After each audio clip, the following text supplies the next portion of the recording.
I speak of long days, long seasons of hard work, of a tradition older than this nation itself.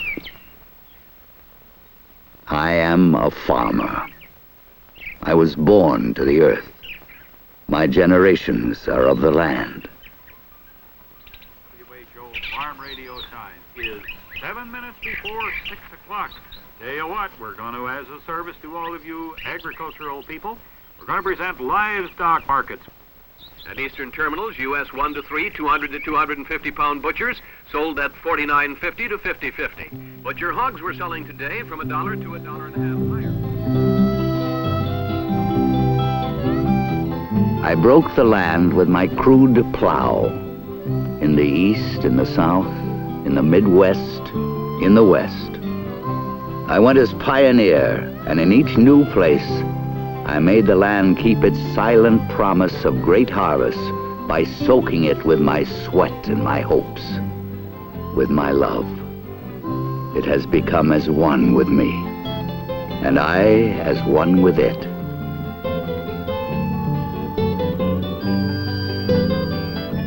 My home stands on it, a simple, proud place.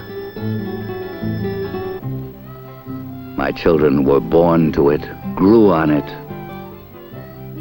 My forebears are buried on it. From long ago, we were destined to be inseparable.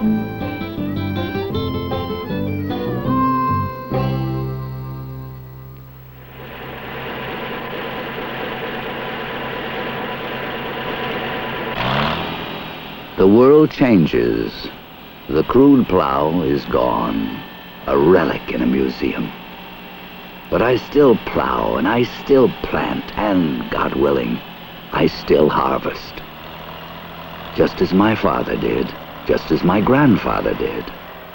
That remains as it has always been. A familiar cycle of growth that time has not touched.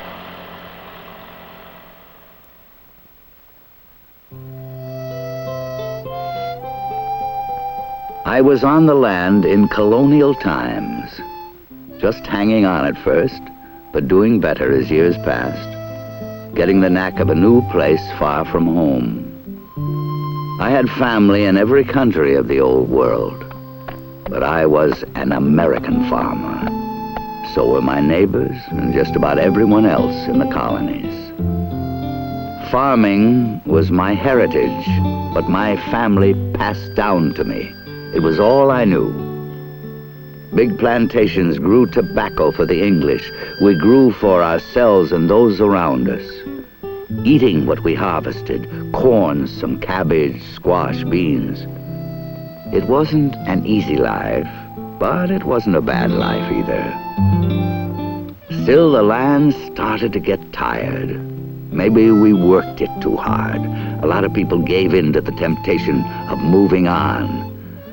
I never blamed them, but after all those years, my roots were too deep to pull up. I stayed.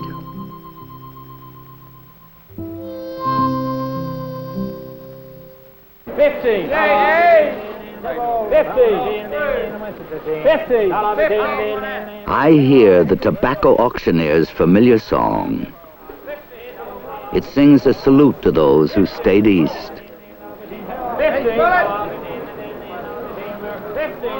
The words come fast, tumbling off his tongue, a private language hard to understand. But they tell of more than the price of tobacco. They tell of a country's first cash crop, still planted and harvested where that country's agriculture was born. They tell of the eastern farmer still on the land after more than 300 years. Still working the soil from Maine to Florida. They tell of continuity, growth, strength, determination. They tell of some land gone sour, and of land that is sweet again.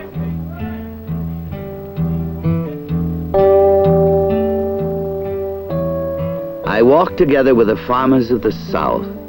I see the huge fields of cotton stretching out to the horizon In Alabama and Georgia, in Texas, Louisiana, Arkansas, Mississippi, and the Carolinas, I see the gentle white bloom and feel the ghostly presence of the cotton gin, a tiny machine born in the mind of Eli Whitney almost 200 years ago. Its descendants now rumble through the fields, brawny, complex machines. But it is the gin of long ago that fathered these fields. Before it, they were bare, unused, unwanted. In no time, cotton became king in the South. King Cotton.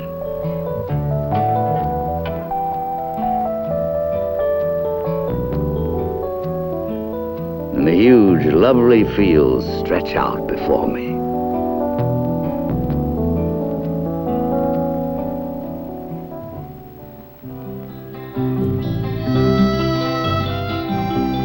I was there when they left the East Coast.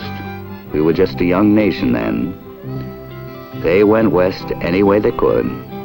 Those with a family, with things to move, got in wagons and bounced over the Cumberland Road. Any way folks could think of to get off the hurting, worn-out land in the East. It was a big exodus heading for the unknown prairie lands of the Midwest, just to start over again.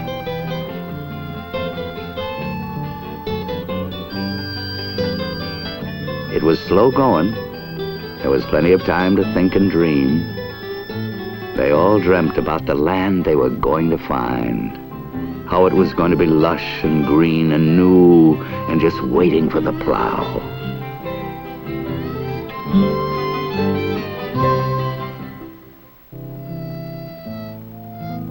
But the same plow that cut so easily through the loose soil of the East wasn't made for the land west of the Alleghenies. It balked, got stuck, nearly came apart in that gumbo prairie sod. That only got people's backs up. So they set their minds and muscles to making a new plow.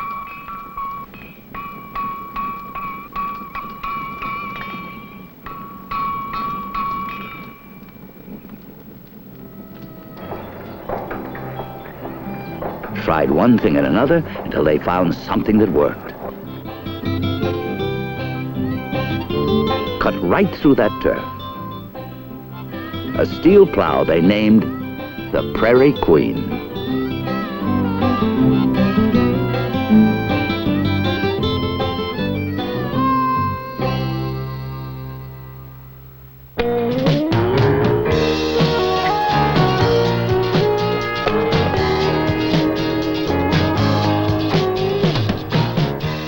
Today I stand in the Midwest of America and gape in awed amazement at the breadth and depth of American agriculture, at the sheer scope of the thing, at what has been accomplished.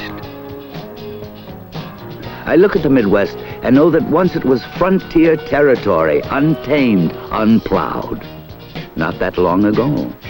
But where I stand, the strength and tenacity of 100,000 and more farmers have fashioned a bread basket for this country, a bread basket for the world. I conjure up images of people being fed by the fruits of this Midwest land, its wheat, its corn, its hogs and dairy, and I am in awed amazement. I see the old men still on their farms, working with an ease and grace only the years can bring. Their sons are with them, learning, absorbing, gaining experience, ready to carry on.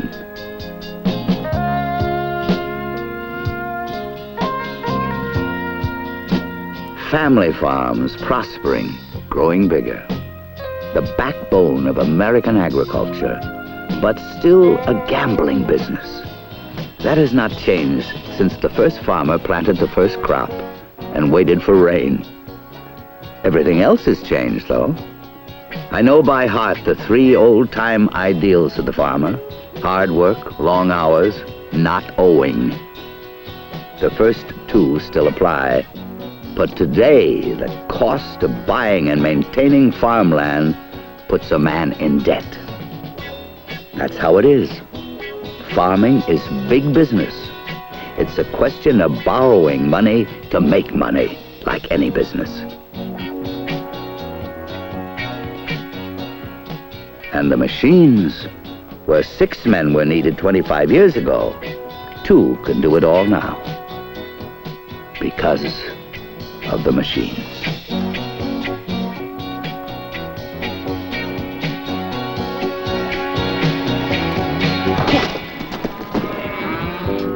I also know the men of the cattle herds, cowboys whose tradition was forged in the cattle drives of generations ago, in Texas and Colorado, on countless spreads through the rough terrain of the mountain and prairie states. I sense the old-time rowdy cowboy in the particular shouts and cries and joy of his job.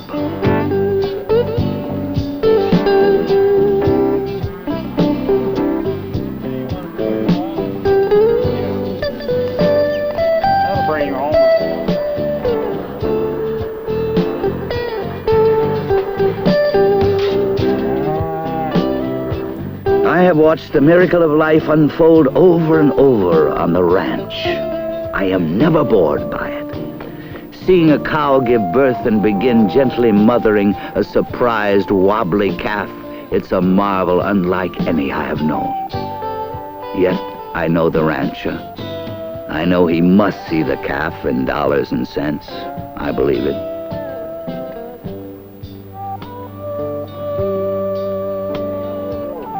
Rowdy cowboys? Maybe a long time ago. Maybe in their hearts. But in their heads, they're businessmen who happen to run ranches.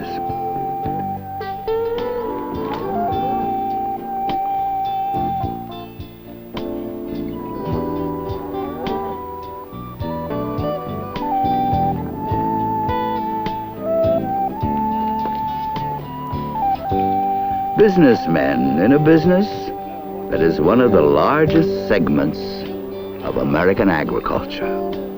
Businessmen in Levi's and boots.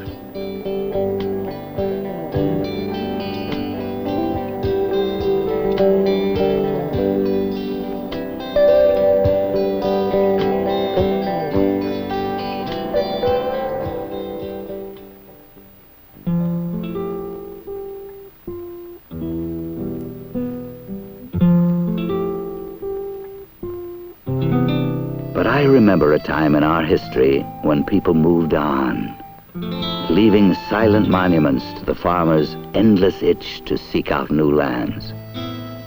Who knows why they moved on? Who knows why new dreams replaced old ones? I see the old houses, and I ask these unanswerable questions.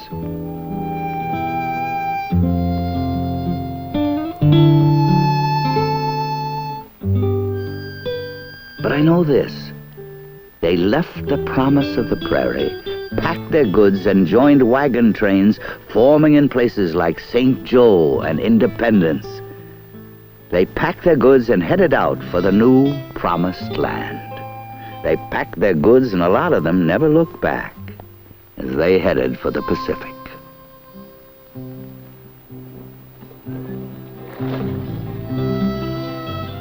I was on those wagon trains that battled their way west. My throat was always dry from the dust. There was always dust. That and breakdowns, upsets, leaky tents. But none of it mattered. The whole country was on the move. Some on the Smoky Hills Road, some on the Fisk Trail, some on the Santa Fe, some on the Central Overland Trail. A lot of them headed out for the southern part of California.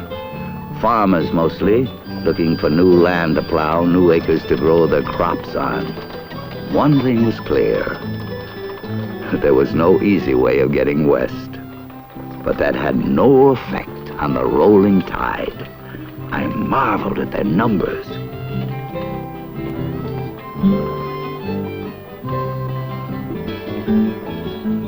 They were quiet people.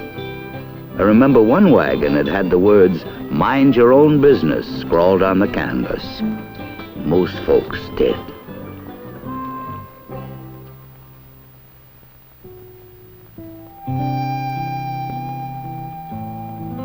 They came over the mountains and saw the deserts of California. Disappointment, it was on their faces. The men sifted the sand through their fingers. I felt their hearts sink. Coming west had been hell. But there was no place else to go. They were west of the west. The frontier was closed, and this land had to be made arable. The desert had to be pushed back.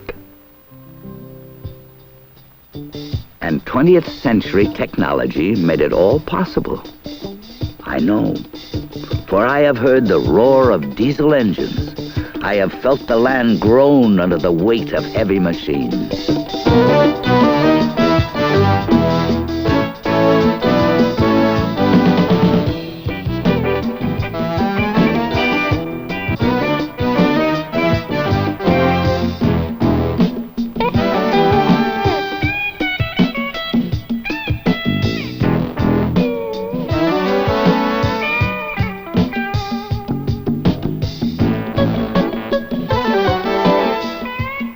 They worked the soil with the power of 1,000 men, turning it, cutting it, plowing it, preparing it to yield up its bounty.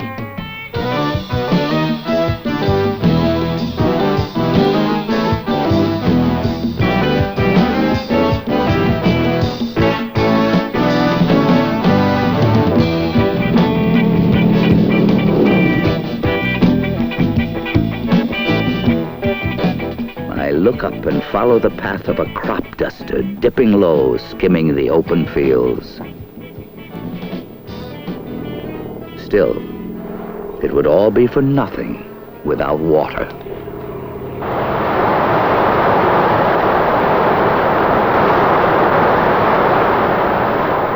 The sweet water of irrigation. Water flowing from far away, soaking the land, making it fertile, making it rich, bringing it to life. The final step.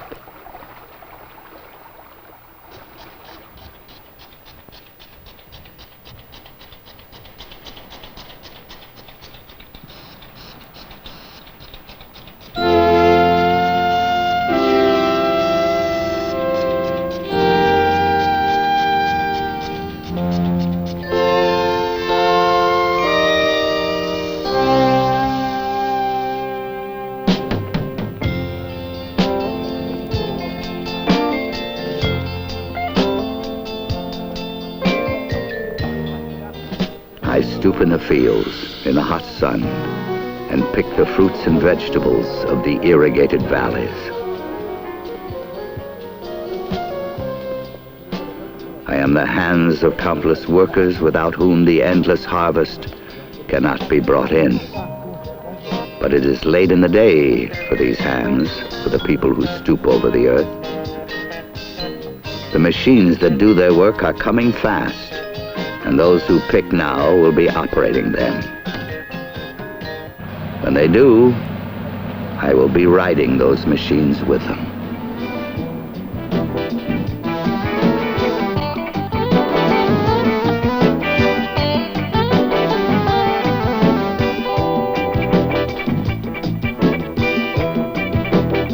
Expensive.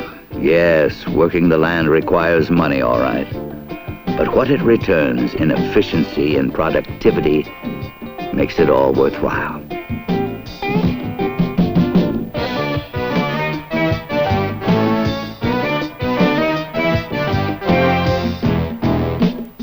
I look out over this land, over the most productive farmland in the world, over land so fertile that thousands of hands are needed to harvest the crops that go to market 12 months a year, and I know more and more that things are changing. More and more.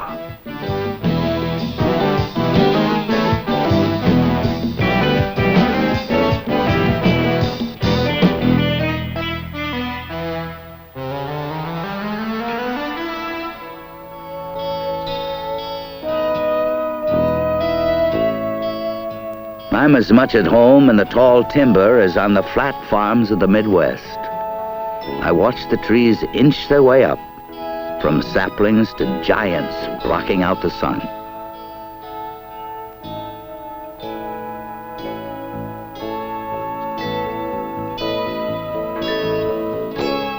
They are a very special crop, a crop that may take a man's lifetime before it can be harvested.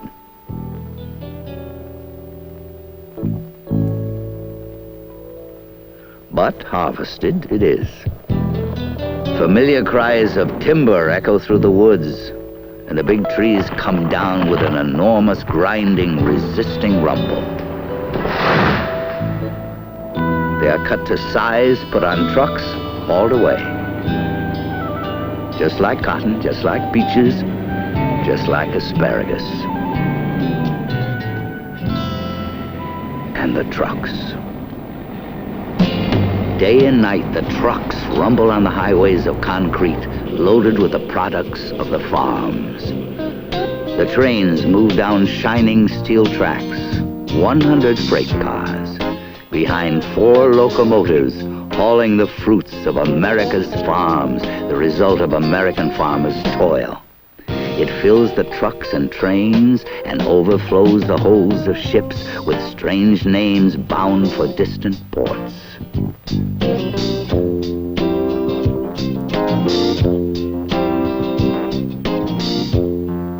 From Iowa and Oregon to Scotland and Russia. From Maine and South Carolina to Guatemala and India.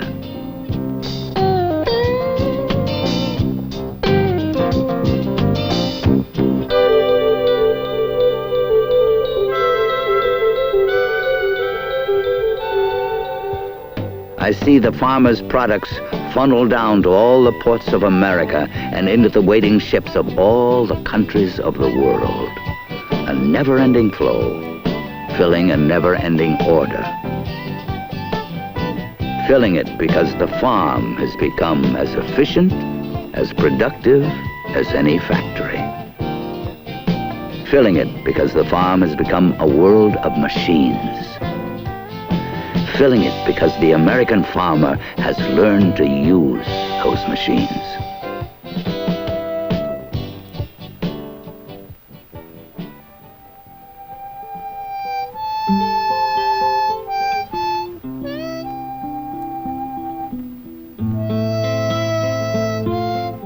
But I remember times when he couldn't even feed himself.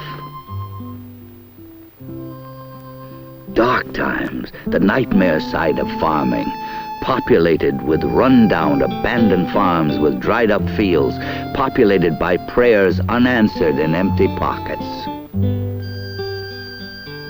When there is no rain, his crops don't grow. Where there is no credit, he cannot buy seed. Where there is no hope, there is no tomorrow.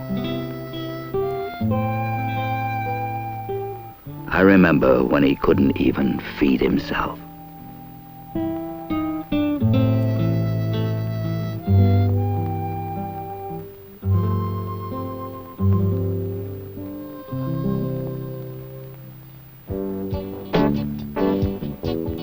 But today he can. He feeds his nation, and he is asked to carry the load for the world. He does. Balance of payments. I've seen the American farmer work wonders for it. I've seen him become this nation's leading earner of foreign trade. I've seen his food feed hungry people. I try to define the American farmer. I cannot, though I know him well.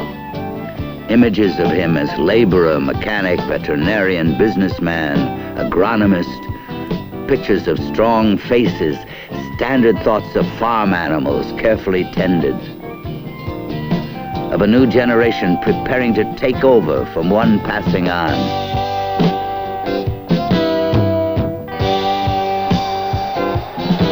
Of loud shouts in the future markets in the cavernous buildings of big cities.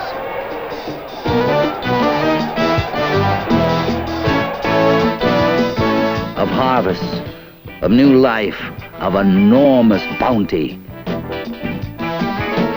Impressions of people, impressions of hard work and a good life flash across my mind. Impressions of the American farmer.